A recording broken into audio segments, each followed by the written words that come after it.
Hello दोस्तों, मेरे YouTube channel पर आप सभी का बहुत बहुत स्वागत है। आज का ये जो वीडियो होने वाला है उसमें मैं थोड़ा सा कुछ अलग करने की सोच रहा हूँ। तो जैसे कि आप जानते हैं कि पिछली वीडियो में हम कुछ स्टॉक्स के बारे में एनालिसिस करते थे और उसके बाद जो मुझे प्रॉफिट होता था उसका वीडियो मैं आपको बना के देता था। हालांकि उसमें भी आपको बहुत कुछ सीखने को मिलता था, लेकिन आज जो मैं स्टार्ट करने वाला हूँ उसमें थोड़ी सी एक चीज अलग है। तो आज से हम क्या करेंगे, जो भी हम यहाँ पर स्टॉक एनालिसिस करेंगे उसमें जो भी मैं यहाँ पर पोजिशन बनाता हूँ वो मैं आपके साथ लाइव शेयर करूंगा। और उसमें मेरा आपके लिए कोई ऐसा रिकमेंडेशन या फिर कोई ऐसी टिप नहीं है, लेकिन कोई भी अगर उसमें अपनी एनालिसिस करके कोई भी अगर पोजीशन बनाना चाहता है तो वो अपने मर्जी से वहां पर काम कर सकता है। तो अब हम सीधा अपने टर्मिनल के ऊपर जाते हैं और वहां पर जो मेरा अभी पोजीशन जो ओपन पोजीशन खड़ी है उसको एक बार देखते हैं और उन सब चार्ट को एक बार अपडेट या फिर उसको हम री एनालाइज करते हैं। तो अब हम सीधा चार्ट के ऊपर जाते हैं। तो यहाँ पर हमारा एक टर्मिनल खुल चुका है। तो जैसे कि आप यहाँ पर देख सकते हैं कि ये मेरा जीरोधा का टर्मिनल जो यहाँ पर खुला हुआ है उसमें आपको कुछ पोजीशन दिख रही होगी। ये आपका फेडरल बैंक, ग्रेन्यूल्स, हीरो मोटो, इप्का और एनएमडीसी, ये आपकी ओपन पोजीशन यहाँ पर खड़ी हुई है और इसमें आपको कुछ प्रॉफिट और कुछ लॉस होता हुआ दिख रहा है। तो सबसे पहली बात जो मैं आपको बताना चाहता हूँ कि बहुत सारे मुझे लोग बोल रहे थे कि इसमें सिर्फ प्रॉफिट ही प्रॉफिट होता है, लेकिन ऐसी बात यहाँ पर नहीं होती है। आपको कई बार लॉस भी होगा। जैसे मैं आपको यहाँ पर भी दिखाऊंगा कि कैसे एक स्टॉक में मेरे जो प्लस से सीधा माइनस में चला गया था और अब फिर से प्लस में आ गया है।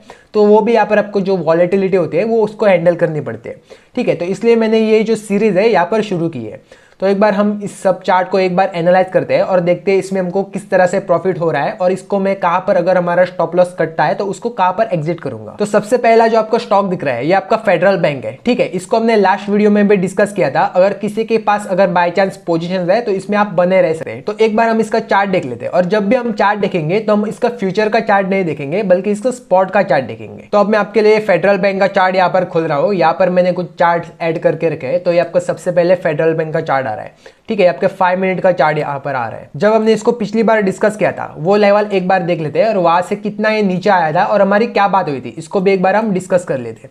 ठीक है, तो जब मैंने इसको पिछली बार डिस्कस किया था तो इस लेवल के आसपास ये कहीं पर खड़ा हुआ था और यहाँ पर हमने ये भी बात की थी कि यहाँ पर 2-4 दिन यहाँ पर चल चुका है तो एक थोड़ी सी यहाँ पर रिट्रेसमेंट या फिर करेक्शन इसमें आ सकते हैं। तो वैसे ही आपने यहाँ पर आते हुए इसको देखा था और हमने इसमें ये भी बात की थी अगर आपको ये 1 आवर के 200 के ऊपर मिलता है तो आपको यहाँ पर सीधा सीधा बाय करना है। ठीक है, तो अगर आप मैं आपको 1 आवर के ऊपर दिखाता हूँ, ये बिल्कुल यहाँ पर आया था, यहाँ पर इसने एक बार टच किया था। ठीक है, तो बहुत सारे लोगों ने यहाँ पर अपना जो बाइंग की पोजीशन बनाई होगी शायद, ऐसा मैं गैस कर रहा हूँ। ठीक है, और हमारी ये भी बात हुई थी कि यहाँ पर कहीं आपको स्टॉप लॉस रखना है।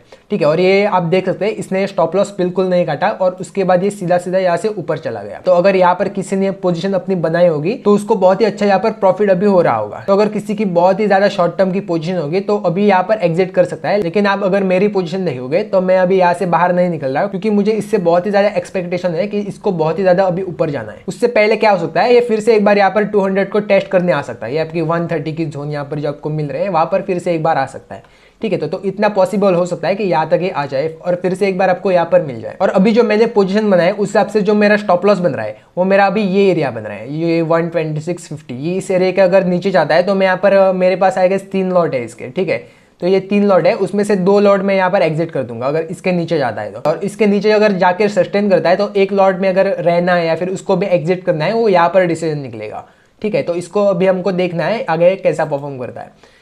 तो जो हमारा अगला चार्ट आ रहा है वो आपका ग्रेन्यूल्स इंडिया का है।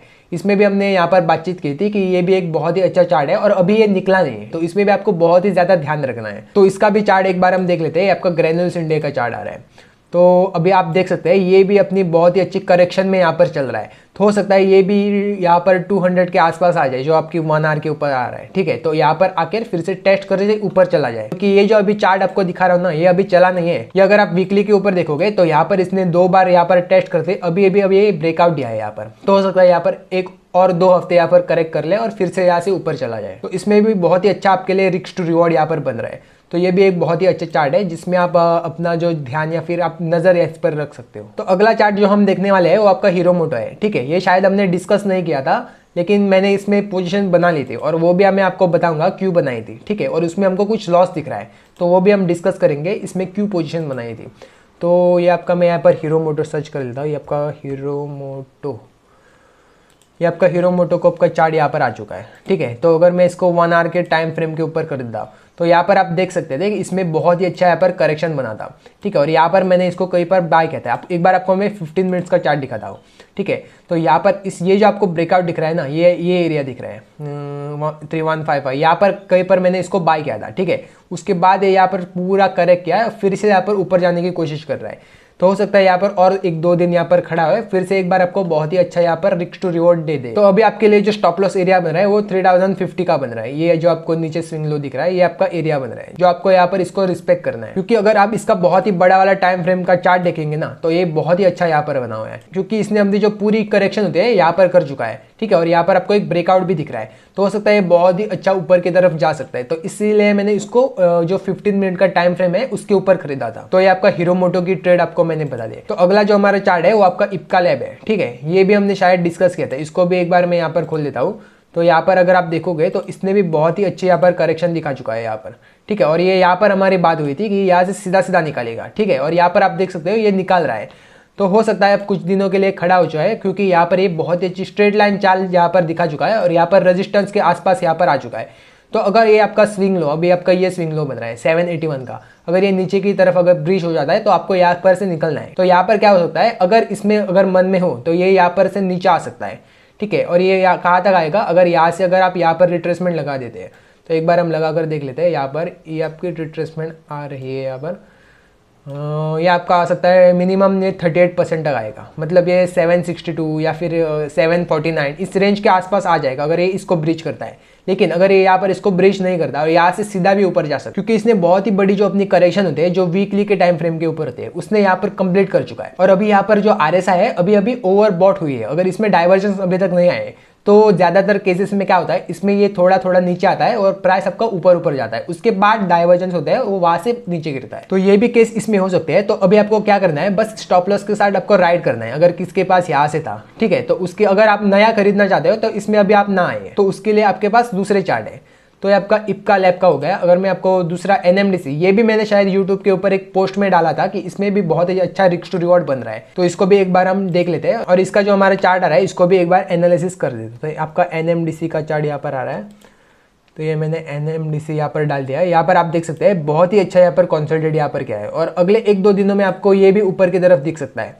ठीक है, तो इसमें भी आपको बहुत ही अच्छी जो नज़र इसके ऊपर बनाई रखनी है। अगर मैं आपको बताऊँ तो ये जो ब्रेकआउट यहाँ पर आया था, यहीं पर मैंने पोस्ट भी डाली थी कि इसमें एक बहुत ही अच्छा जो इम्पल्स वेव की शुरुआत हो रही है। ठीक है, और इसने एक डबल बॉटम भी बनाई थी इधर, ये आपको दिख सकते हैं। यहाँ पर डबल बॉटम बना के ये ऊपर ब्रेकआउट किया है, उसके बाद बहुत ही अच्छा यहाँ पर कंसोलिडेशन, और अब ये फिर से निकालने के लिए बिल्कुल तैयार है। तो यहाँ पर जो भी मेरे पास 4 या फिर 5 जो भी यहाँ पर पोजीशन थी उसके बारे में डिस्कस कर लिया है। तो बाई चांस अगर किसी के पास भी ये पोजीशन है तो अपने स्टॉप लॉस के साथ इन सब जो स्टॉक है यहाँ पर राइड कर सकता है। तो अभी हो क्या सकता है कि अगला जो हमको कॉन्ट्रैक्ट आ रहा है जो आपको अगस्त का आ रहा है, तो हमको ये यहाँ पर स्क्वायर ऑफ करना पड़ेगा और उसको रोल ओवर करना पड़ेगा। ठीक है, तो बस उसमें थोड़ी सी कॉस्ट जाएगी, तो उसमें कोई घबराने की बात नहीं है। तो उतना जो कॉस्ट होता है उसको देने के लिए आपको हमेशा रेडी रहना चाहिए। तो आई गेस हमने बहुत सारे स्टॉक डिस्कस किए हैं और जो हमारे पास अभी पोजीशन पड़ी हुई है उसको भी हमने एनालाइज कर लिया है। तो अब हम क्या करेंगे, हर हफ्ते इसको एनालाइज करेंगे और हम देखेंगे जो हमारी पोजीशन है वो कैसे परफॉर्म कर रही है। तो इससे क्या होगा, आपको रियल टाइम में कुछ सीखने को मिलेगा। मैं आपको ये बिल्कुल नहीं कह रहा कि जो भी मेरी यहाँ पर पोजीशन है उनका आप बिल्कुल मेरी तरह कॉपी कर लो, क्योंकि उसमें क्या होगा, किसी के पास इतना कैपिटल नहीं होगा, किसी के पास जो वॉलेटिलिटी है उसको संभालने की ताकत नहीं होगी, क्योंकि इन स्टॉक्स में बहुत ही उतार चढ़ाव होता है। जैसे मैंने आपको पहले भी बताया, जो हमारा फेडरल बैंक का स्टॉक था उसमें क्या हुआ था, एक ही दिन में वो 5-6% गिर गया था। तो उसमें जो अभी आपको प्रॉफिट दिख रहा है ना, वो सीधा 0 के ऊपर आया था और थोड़ी देर के लिए माइनस में भी चला गया था। तो उसमें क्या होता है, बहुत लोग उसको हैंडल नहीं कर पाते और स्टॉप लॉस के आने से पहले ही काट देते हैं। तो आप क्या कर सकता है, जो भी इस चीज को या फिर ट्रेडिंग को सीखना चाहता है तो वो कैश में काम कर सकता है। तो उससे क्या होगा, आपको डर थोड़ा सा कम लगेगा और आप बहुत ही आसानी से सीख जाओगे। भले आपको अभी प्रॉफिट थोड़ा सा कम दिख रहा होगा, लेकिन उससे क्या फर्क पड़ता है, क्योंकि आपको ये सोचना है कि कोई और भी ऐसा है जो कमा भी रहा है, तो एटलीस्ट आप कुछ तो कमा रहे हो ना। तो कुछ नहीं कमाने से कुछ तो कमाना बहुत ही अच्छा है। तो मैं आशा करता हूँ आपको वीडियो बहुत ही अच्छा लगा होगा। अगर लगा है तो मुझे कमेंट्स में जरूर बताएगा और वीडियो को एक लाइक जरूर कर देना। तो आज की वीडियो के लिए बस इतना ही। अब हम मिलते हैं अगले वीडियो में, तब तक के लिए जय हिंद।